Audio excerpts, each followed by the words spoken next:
నమస్తే, welcome to 99 TV.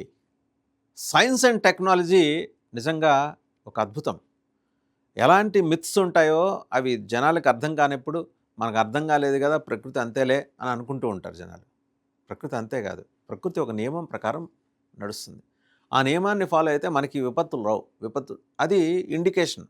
మనం violate చేస్తున్నప్పుడల్లా ప్రకృతి తన విపత్తుల్ని చూపించి, నేను ఉన్నాను, నేను నేచర్ని, నువ్వు నన్ను కాపాడితే నేను నీకు రక్షగా ఉంటానని చెబుతూ ఉంటుంది.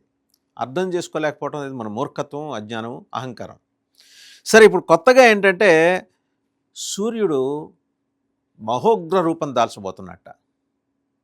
ఆయన మామూలుగానే ఆయన కాస్త ఎండెక్కితే ఒంటికి చురుక్కుమని తగిలి, ఏంటి వాళ్ళ సూర్యుడు చాలా ఎక్కువ ఉష్ణాన్ని ప్రకటిస్తున్నాడు అనుకుంటాం. ఇప్పుడు మళ్ళీ అదే జరగబోతుంది. ఏంటంటే ISRO, Indian space research organisation, భారతీయ అంతరిక్ష పరిశోధనా సంస్థ ఒక హెచ్చరిక జారీ చేసింది. ప్రతి 11 ఏళ్ళకి ఒకసారి సూర్యుడు సౌరచక్రం మారుతూ ఉంటాడు. ఆయనకు ఒక సైకిల్ ఉంటుంది. ఆ సైకిల్ మారినప్పుడల్లా దాని ఇంపాక్ట్స్ అడ్వర్సు ఉంటాయి, అలాగే కొంచెం అనుకూలమైన ప్రభావాలు ఉంటాయి. ఈసారి అడ్వర్స్ ఇంపాక్ట్ ఉండబోతోందని చెప్పి ఇస్రో హెచ్చరించింది. ఏంటంటే అది ఆయన అయస్కాంత క్షేత్రం కొత్త సౌరచక్రంలోకి వెళ్ళినప్పుడు ఆయన మ్యాగ్నెటిక్ ఫీల్డ్ కూడా మారుతుంది.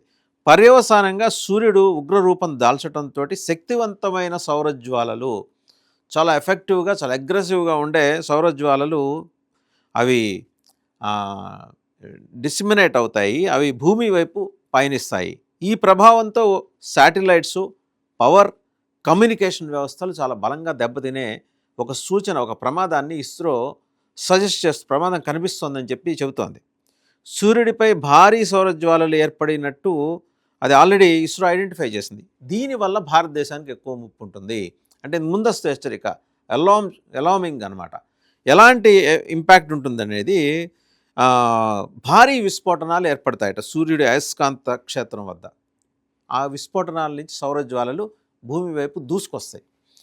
భారత ఉపగ్రహాలు, కమ్యూనికేషన్ వ్యవస్థలకు ముప్పు ఉంటుంది. ఈ పవర్ గ్రిడ్స్ ఇంటరప్షన్స్ ఉంటాయి, ఫెయిల్ అవ్వచ్చు. అండ్ శాటిలైట్స్ ఫెయిల్ అవ్వచ్చు, and telephone communication systems fail అవ్వచ్చు. ఇవన్నీ కూడా ఇంకా ఏంటంటే ఈయన ఇంపాక్ట్ ఎలా చూపించబోతున్నాడు సూర్యుడు అనేది ప్రపంచవ్యాప్తంగా, ఇస్రోతో పాటు ప్రపంచవ్యాప్తంగా ఉన్న అంతరిక్ష సంస్థలన్నీ కూడా దీని మీద పరిశోధనలు చేసి ఆల్రెడీ నిశ్చితంగా గమనిస్తున్నాయి. రేడియో బ్లాక్అవుట్స్ భారత్లో సంభవించే ప్రమాదం ఉంది.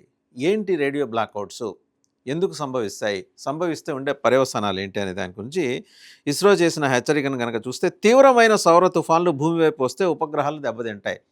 మనం మంచు తుఫాన్ చూసాం, అలాగే ఇసుక తుఫాన్లు చూసాం.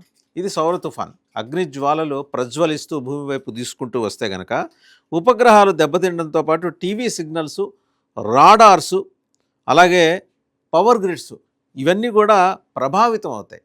దానివల్ల ఫెయిల్యూర్స్ ఉండొచ్చు, ఆ టెంపరీ షడౌన్స్ ఉండొచ్చు. దానికి అంటే మాన్యువల్గా దానికి గల కారణాలను విశ్లేషించడం కష్టం. ఇస్రో లాంటి సంస్థలు మాత్రమే ఇవి చేయగలవు. 50కి పైగా ఇండియన్ శాటిలైట్స్ నిరంతరం ఉపగ్రహాలని నిరంతరం వీళ్ళు పర్యవేక్షిస్తున్నారు. ఇస్రో కమ్యూనికేషను, నావిగేషను, అలాగే శాటిలైట్లో వాడే పరికరాలు ఇవన్నీ కూడా దెబ్బతినే ప్రమాదం ఉందని వాళ్ళు అంచనా వేస్తున్నారు. రేడియో బ్లాక్అవుట్లు వచ్చే అవకాశం బలంగా ఉంది. ఇస్రోకి చెందిన అన్ని ఉపగ్రహాలను చాలా జాగ్రత్తగా పర్యవేక్షిస్తున్నామని చెప్పేసి ISRO telemetry tracking and command network, ISTRAC అంటారు, దాని డైరెక్టర్ అనిల్ కుమార్ చెప్తున్నారు. సరే, కమ్యూనికేషన్కి ఏదైనా నష్టం జరిగితే వెంటనే పరిష్కరిస్తామని ఆయన చెప్తున్నారు. గ్రౌండ్ స్టేషన్లు ఇప్పటికే మిషన్ కంట్రోల్ సెంటర్లకు హెచ్చరికలు జారీ చేసినాయి. ఏదైనా అసాధారణ సంఘటనలు జరిగితే వెంటనే స్పందించడానికి ప్రణాళికలు సిద్ధంగా ఉన్నాయని కూడా ఆయన చెప్పారు. సూర్యుడు ఉగ్రరూపానికి కారణం ఏంటి?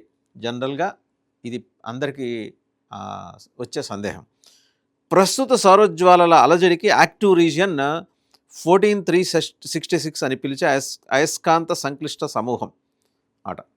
దీనికి ఏంటి, ఇది ఈ సౌరజ్వాలల అలజడికి గల కారణాన్ని వాళ్ళు ఒక మ్యాగ్నెటిక్ ఫీల్డ్ 14366 అనే మ్యాగ్నెటిక్ ఫీల్డ్ యొక్క సంక్లిష్ట సమూహంగా ఐడెంటిఫై చేశారు. గత కొన్ని రోజులుగా ఈ ప్రాంతం పదే పదే విస్ఫోటనం చెందింది.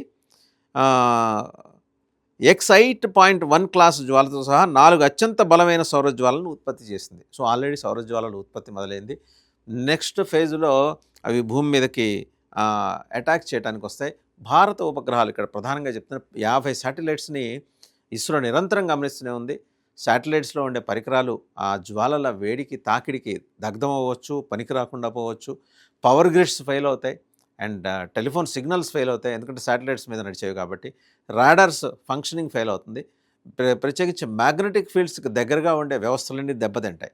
ఇస్రో వార్న్ చేసింది.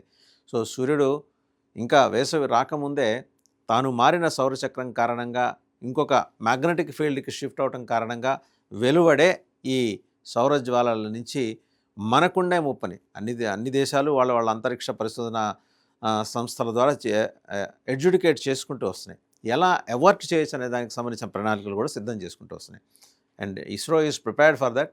ఆయన చెప్పారు, ఇస్ట్రాక్ట్ డైరెక్టర్ అనిల్ కుమార్ గారు చెప్పారు. దీన్ని ఈ ఉపగ్రహాలు ఫెయిల్ అయిన సందర్భంలో ప్రిపేర్డ్నెస్ ఎలా ఉండాలనే దానికి సంబంధించి nation is taking care of that. So చూద్దాం ఏం జరుగుతుందో.